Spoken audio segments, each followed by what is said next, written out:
Okay, we are outside Great Lakes Brewery. Woohoo! We are with Marissa and Alex. Alex is our tour guide today, and he's going to take us all around this great place. Get us started. All right, so we actually, as a matter of fact, got started right here. September 6th, 1988. We were opened up by Pat and Dan Conway. They were two brothers that grew up here on the west side. Pat was originally a school teacher. Dan was originally a banker. Apparently that's what drives people to drink, is handling other people's children and their money. But they had both experienced beers over in Europe, and those beers that they were drinking at that time were much different than what we had here in the U.S. They were much more full-bodied. Generally speaking, they were ales as well, which is a little bit different than the pilsners, the lagers that we were drinking over here. But they had a lot more character to them. Pat always calls them very lusty, which is an interesting adjective to use, but he's got his style. But they brought that style back here, came up with this idea for a brew pub, and opened the first one in Ohio, as a matter of fact. When they did open, they were brewing on a 7-barrel brew system. We still have that in operation right here in that middle building. That's what we do all of our pub exclusives on. So, like that Bird Dog we were talking about, that's done on the 7-barrel system. Explain what the Bird Dog is. The Bird Dog is a Lichtenheiner Weiss. It is a smoked... Say that 3 times really fast. After I've had a couple pints, might be more difficult. But it is a smoked style light beer. Totally unexpected. It's really light in color, almost straw-like.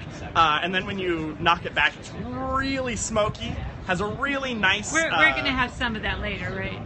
Well, if you come back Thursday, okay, we'll have it on. For sure. But all the beer consumed here is produced here. That's really what makes it a brew pub. But we were the first in Ohio, like I said. It wasn't necessarily something that a lot of people supported. No one really thought that they were going to succeed at all. Well, in 1988, in this area, was not exactly. I think the unemployment rate was at 19%. Nobody was doing anything in a city. Yes. Everyone was doing it in the suburbs. We essentially had West Side Market and St. Ignatius High School, and that was it. Wow. I know one of the only other businesses in the area was the Anarchist bookstore right where the coffee shop is. So, yeah. They eventually stopped inhabiting that space, but yeah, that was pretty much it. As a matter of fact, one of my favorite stories is Pat and Dan bringing their wives to see the building that they purchased for the first time. And Pat always calls it the Haymaker story, because they walked into the middle of like 9 people, and everybody was throwing haymakers, he says. So their wives apparently weren't ecstatic about that, but they kept with it, and eventually ended up expanding even across the street here. But we continued to expand down this way. Each of these buildings has their own story to them as well. For instance, that first building opened up in 1872. Do we want to walk down? Yeah, absolutely. Okay. Let's take a look. This building was originally owned by Dan Rogers. He opened it up as the Market Street Exchange, which was an incredibly successful tavern here in town. It was sort of the watering hole for Ohio City. But, like you saw earlier, we do have that original signage here. Yeah. That, you know, extols the medicinal and familial properties of Lloyd and Keys Porter. Let's go which is not necessarily how we think of beer today, but I'm pretty sure that there are still medicinal properties. I'm probably being preserved from the inside out. But yeah, it's fascinating. It mentions the original owner, Dan Rogers. But eventually, Dan Rogers did retire in about 1912. He sold off the business. It changed hands a couple of different times. Ended up in the hands of Edgar A. Mex, actually. And he opened it up as a dry goods storehouse. His actual dry goods store was up on West 25th here, but he kept all of his grain, things like that in here. There was actually still a bar in place. Beautiful tiger red mahogany bar that dated back to, obviously, Dan Rogers' inhabitation of that building. I'm going to move out of these customers' way here real quick. But he wasn't using it as a bar, especially after 1919 when Prohibition was instated. So there are discussions of people using the cellar as a speakeasy, but that's really, really hard to corroborate, Right. so believe what you will. But after a couple of years, 1929, Edgar A. Mack sold the building. It became the Salvation Army Depot, actually. And they found that bar in place and cut it in half and stuck it up in the attic, which is great, though, because they didn't get rid of it. That's true. So in 1933, when Prohibition was overturned here, they actually sold it off to a really interesting guy named Frank Kroponsky. Fascinating guy, really like taxidermy. Sure. Don't we all? Don't we all, yes. So apparently this bar was packed with taxidermy. Thankfully we got rid of it. But he did find that bar up in place and brought it back down, actually refinished it all because it was pitch black from when it was a warehouse. And it's still there today. It hasn't moved. What? That's awesome. Yeah, it's actually the oldest bar in Ohio City, which is really cool. Dates back to about 1901. Actually from the Brunswick Company. Oh. Same people, pool tables, bowling Yeah. alleys. Yeah, exactly. And it's still got their emblem on the bottom of it. But Frank Kroponsky ran a very successful tavern called the Market Street Tavern, and a lot of local celebrities were known for drinking there. Frank Sullivan, old boxer. Elliot Ness is probably the most famous name. Can we go see the bullet? Yeah, totally. I'll even show you the better bullet. Oh, we want the better bullet. So yeah, supposedly, Allegedly. Elliot Ness was in here drinking, and someone opened fire on him. We don't necessarily know that's true, but we do have a couple bullet holes in here. One of them, that big bang flag right there, that is actually a bullet hole in our bar. The other really cool one is actually right behind you guys. There's actually a little plexiglass shield right here, and there's a bullet still lodged in the paneling itself. So, yeah, we were pulling off the paneling to try to refurbish some of it, and someone pulled off that little slip, and they were like, "Oh, there's still a bullet lodged here." But yeah, those supposedly came from Elliot Ness's era, allegedly. But like you were saying, 70s and 80s weren't exactly the nicest time for this neighborhood. Right. So there was a lot of... It's a beautiful bar. Yeah, and this is the bar itself. This one dates back to 1900. You can see... This is... That's awesome. So yeah. And a lot of people have been known to drink here. So very interesting place. For a short time, this was a French restaurant, starting in about 1976 and ending in 1982. Then it just sat vacant for 6 years, excuse me, because I can do math, up until we purchased it. And that's when it's kind of got its second wind. We expanded down the way. This middle building here, that is the original Herman McLean Feed and Seed shop, which actually operated out of this building for 70 years before they closed down. So it was a very successful business.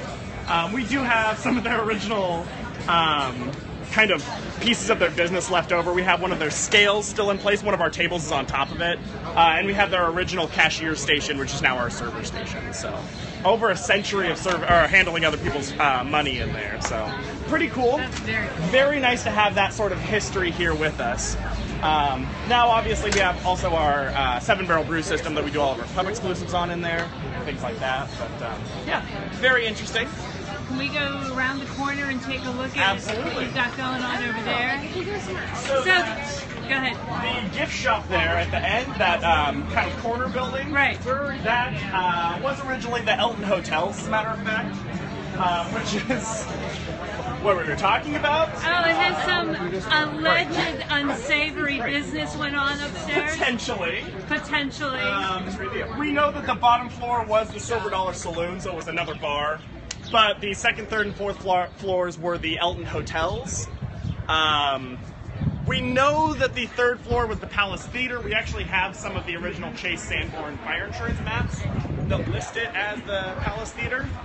But whether or not those hotel rooms rented by the hour, We're not really sure. Not really sure. Hard to corroborate, but again, interesting at least.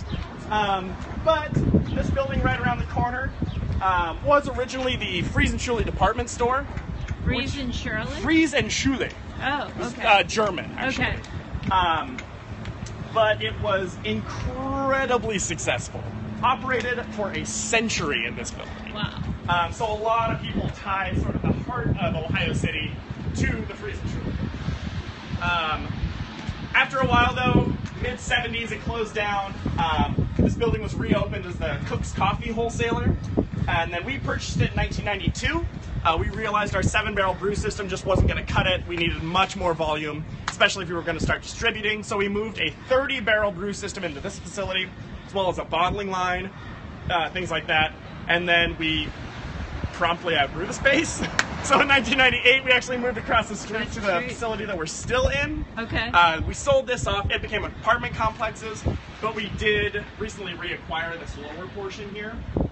And we use this for tours, for beer school, for company yoga, for really whatever we feel like. Honestly, the yoga is really cool. Yeah. Especially if you're drinking beer. Exactly. We actually do something with a company called Balance and Brews. And we do yoga in the morning and then have beers. And it's pretty much the best combination. Yeah. Was this a predominantly German neighborhood back in the day? It was very German, very English as well. And then things started to change over time and a lot more Italian, Eastern European. The migrants from the 1890s and 1920s. Exactly. And then eventually, actually, in the 1940s to 60s, really, we got a lot more African American, actually Hispanic, things like that.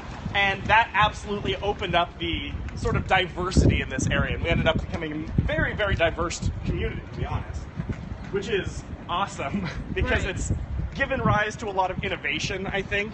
Plus great different foods. I know, seriously. It's all about the food, right? Well, that's a lot of what I'm interested in.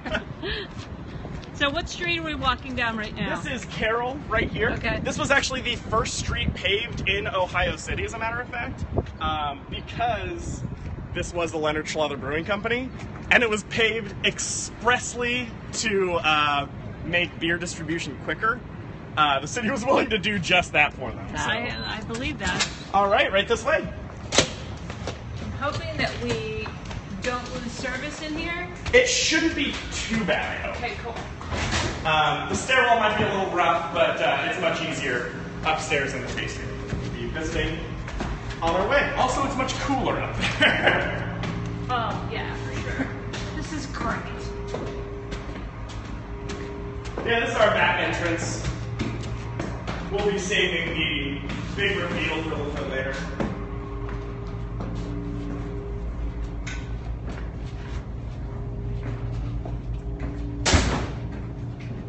And we still have some preserved memorabilia from the older brewing traditions. Log Cabin Cafe. I like that. Oh, that's great. Yeah. Shows that people were doing Christmas ales, essentially. That is really cool.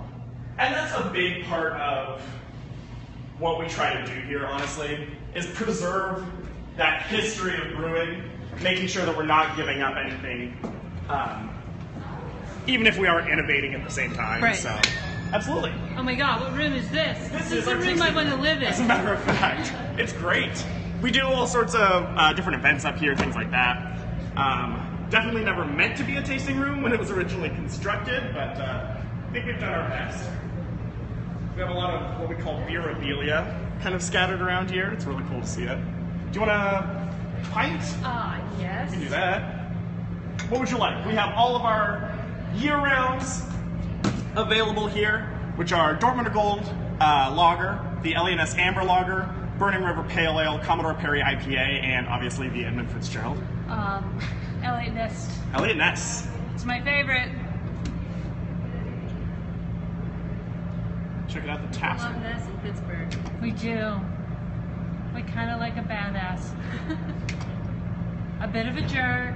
He didn't make a ton of friends. Yeah, in Pittsburgh, Elliot Ness would be called a jagoff. Okay, so I'm going to have this, and I'll sign off until